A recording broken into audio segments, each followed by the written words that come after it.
بسم الله الرحمن الرحیم.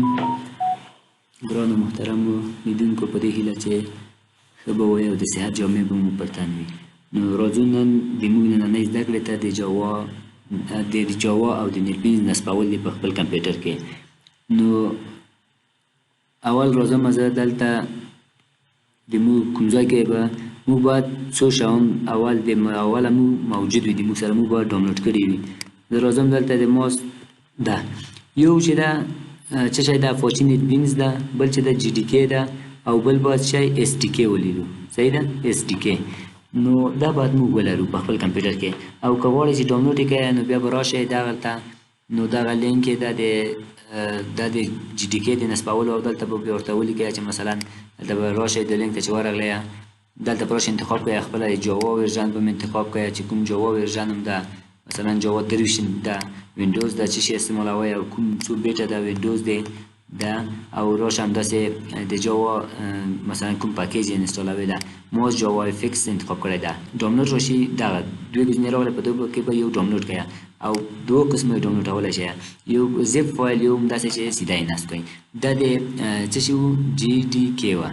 او راځو بیا په دوام قدم کې چې موږ چې اول دا چې وه اس ډي کې وه، اس ډي کې.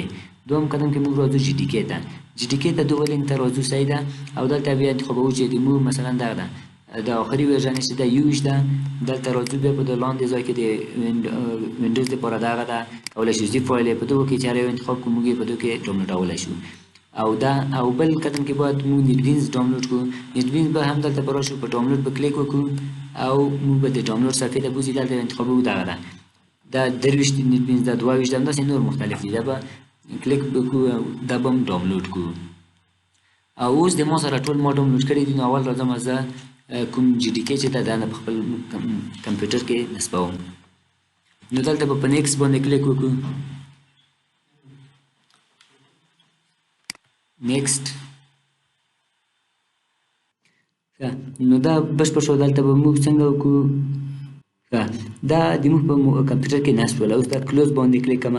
اوس زه راځم دلته سی ډرایو ته. په سی ډرایو کې دلته پروګرام فایل ته راځم او دلته جاوا ته راځم. جاوا دغه فولډر جوړ شو. دلته بین ته راځم او دغه ادرس یې زه کاپي کوم. صحیح ده. دلته ادرس کاپي کوم او دلته راځم لیکم چې انوایرمنټ. صحیح ده. دا انوایرمنټ په د انوایرمنټ لیول باندې به کلیک وکړم. فات کې به ایډیټ، بیا به نیو وهئ. هغه ادرس هم چې راواخیستو هغه به دلته واچوئ. صحیح ده. دا هم دلته واچولو، او حتی که ضرورت وي دلته هم واچوئ. دلته د فات په نامه دلته هم ده. دلته به راشئ ایډیټ نیو، دلته به هم ورپیسټ کړئ. اوکې اوکې، او دلته به هم اوکې کړئ. اوس به راشو په دوم قدم کې به کوم د موږ هغه نصب شولو جي ډي کې. اوس راځو اپاچي نیټبینز نصبوو. نو په نیټبینز باندې به ډبل کلیک وکړو تر څو پروسه یې شروع شي.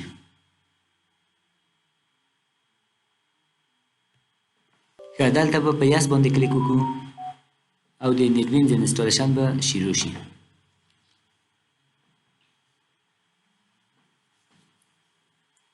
نو دلته لږ معطل کېږو تر څو بشپړ شي. ده په نیکسټ باندې کلیک کړم. دلته به دغه کوم دوی چې کوم لیسنس له دغه شرطونه چې دي دا موږ قبلوو ورته. اوکې، یعنې د ما قبول دي دغه. او نیکسټ. دلته د فولډر موږ ته ښایي چې کوم ځای کې په سی ډرایو کې پروګرام فایل کې په نیټبینز 22 فولډر جوړوي، په کې ثبتېږي. او دلته یې دا د جي ډي کې څه شی د ادرس ده. نو که چیرې موږ ته کوم وخت دلته کار ونه کړي، یوه سره علامه راړوي که نه، یو ایرر راړوي، دلته مخکې نه ځي د وړاندې، نو اول به راځئ جي ډي کې به نصبوئ. چې جي ډي کې نصب ادرس مې موږ انوایرمنټ ته ورکاپي کړو، نو دا به بیا کار وکړي. نو دا په اتوماتیک کولی شي فولډر تغییر کړي، خو زه به همدغه پرېږدم او په نیکسټ باندې کلیک کړم. په نیکسټ باندې دلته زه په انسټال باندې کلیک کړم. نو دلته لږ موږ معطل کېږو تر څو دغه انسټال پروسه بشپړه شي. نو دلته به موږ په فینش باندې کلیک وکړو او موږ ته به نیټبینز انسټال شي. اوس دغه ده، دا یې سیټ اپ ده په صفحه باندې، او دلته هم موږ ته انسټال شوی ده. نو دلته که زه ولیکم نیټبینز اپاچي نیټبینز آی ډي 2022 کال. زه راځم اوس په دو باندې کلیک کړم، ډبل کلیک، تر څو موږ ته راخلاص شي. نو دغه د موږ ته کوم اپاچي نیټبینز هم چې په کار و دا موږ ته راخلاص شول. اوس کولی شو دلته زه راځم یو نیو پروجیکټ کلم. نو زه د جاوا افیکس سیټینګ چې جوړوم اول به راځم ټولز ته. په ټولز کې په جاوا پلیټفارم باندې کلیک وکړم او دلته کومه جي ډي کې چې دا د موږ یویش ده نو دا به موږ اډ کړو. که چیرې دا د موږ یویش نه وه نو را به شو دلته اډ پلیټفارم په همدو کې به په څه شي باندې جاوا سټنډرډ ایډیشن باندې کلیک وکړو او نیکسټ وکړو او دلته به موږ مغه کومه جي ډي کې چې ده مغه ورته راخلاصه کړو. جي ډي کې به ور واچوو. صحیح ده. موږ جي ډي کې فولډر چیرته ده؟ په سی ډرایو کې ده، په پروګرام فایل کې ده، دلته په جاوا کې دلته همدغه به ورته نیکسټ کړو. دلته کولی شو یو نوم ورکړو. مثلا دا د نوم ته دلته هر نوم چې زه ورکوم جاوا 22 جاوا 23 نوم چې ورکړو بیا به فقط فینش وکړو. فینش اوس د موږ څه دغه دا جوړ شوله. نو دا به بیا بل قدم کې را به شو دا به کلوز کړو.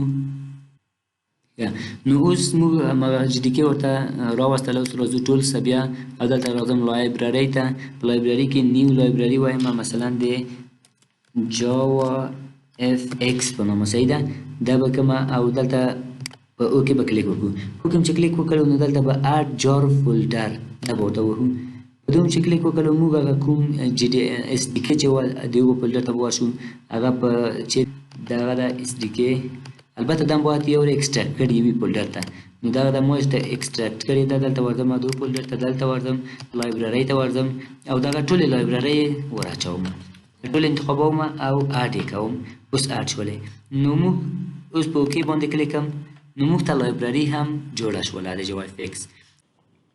راځم نیو پروجیکټ کلمه پروجیکټ ته به راشئ جاوا افیکس ته جاوا افیکس اپلیکیشن ته نیکسټ به کلیک وکړئ. دلته به یو نوم ورکړو مثلا د مای اپ په نامه یې کوئ. رقم یې چې کوئ مای اپ شته ده مای اپ د مای په نامه کې. صحیح ده. د مای په نامه کې او دلته جي ډي کې انتخابوو چې کومه جي ډي کې نه استفاده کوو. موږ کولی شو دلته نورې جي ډي کې ګانې هم انتخاب کړو او دلته موږ بل شی لرو مین کلاس دا غواړي چې جوړ کړئ. اوکې فینش به کلیک وکړو. ښه نو دلته موږ یو اپلیکیشن جوړ کړو د شیش په نامه د جاوا اپلیکیشن 11 په نامه مو یو اف ایکس ام ال فایل جوړ کړلو. اوس به راشو دا به زه رن کړم چې څنګه موږ ته ښکارېږي ده. نو موږ ته دغه د کمپایل شولو دلته سی هیلو په دغه باندې چې کلیک کوو دلته به موږ ته هیلو لیکي او موږ دلته کولی شو د موږ د کوم اپلیکیشن کې چې یم دلته راشم او لایبرري باندې کلیک وکړم اډ لایبرري باندې او دلته راشم کومه جاوا افیکس چې موږ جوړه کړله هغه امپورټ کړم. صحیح ده. دغه ده ما دا امپورټ کړله. نو چې که زه رن کړم اوس به ده صحیح شوه. نو دا و د موږ د جاوا افیکس لومړنۍ زده کړه په دې هیله چې د خوښو وړ مو ګرځېدلې وي.